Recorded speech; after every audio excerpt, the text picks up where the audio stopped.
Et d'ailleurs, puisqu'on en est à parler de foutage de gueule, la palme d'or de la semaine ne sera pas, une fois n'est pas coutume, détenue par nos politiciens, mais par nos journalistes, et pas n'importe lesquels.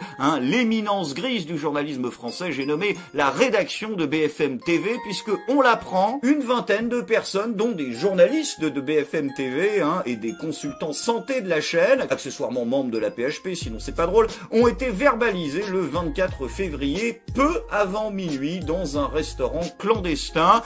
Tout de suite, les images de BFM TV. Ah, ben non, je suis con.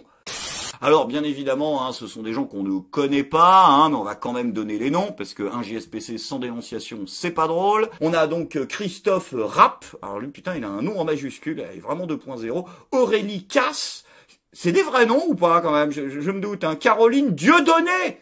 Oh putain, il va avoir encore des emmerdes, l'autre. Comment ça, Christophe Barbier? Christophe fucking Barbier? Non mais t'as osé?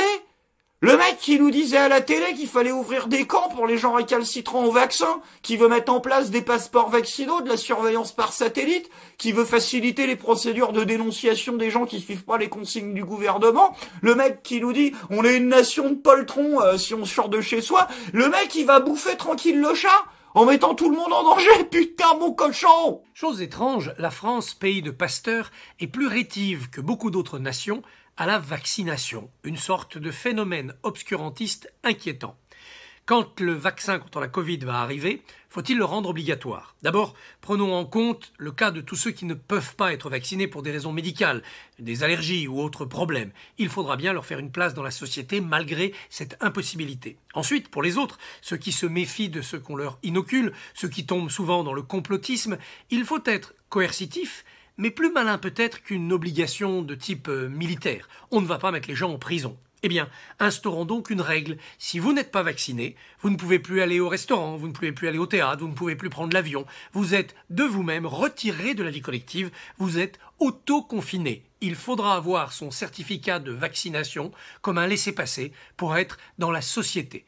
Cela permettra sans doute de faire comprendre à chacun que le vaccin, ce n'est pas seulement l'intérêt particulier de tous ceux qui peuvent être victimes de la maladie. C'est l'intérêt général, c'est l'intérêt supérieur de la nation. Après, soyez rassurés, le patron de BFM TV, Marc-Olivier Fogiel, a immédiatement réagi. Pour boucler la journée, contrairement aux rumeurs, alors, petit rappel, une enquête journalistique n'est pas une rumeur. Mais bon, c'est vrai que quand on est à la tête de BFM TV, c'est vrai que je peux comprendre qu'on ait du mal à faire la différence. Contrairement aux rumeurs donc de ces dernières 24 heures, je tiens à préciser qu'aucun journaliste ni consultant de BFM n'a été arrêté dans un restaurant clandestin à Paris fin février. C'est normal, Olivier. Les gens qui respectent pas les consignes sanitaires, on ne les arrête pas. On les verbalise. Et tu le sais pertinemment.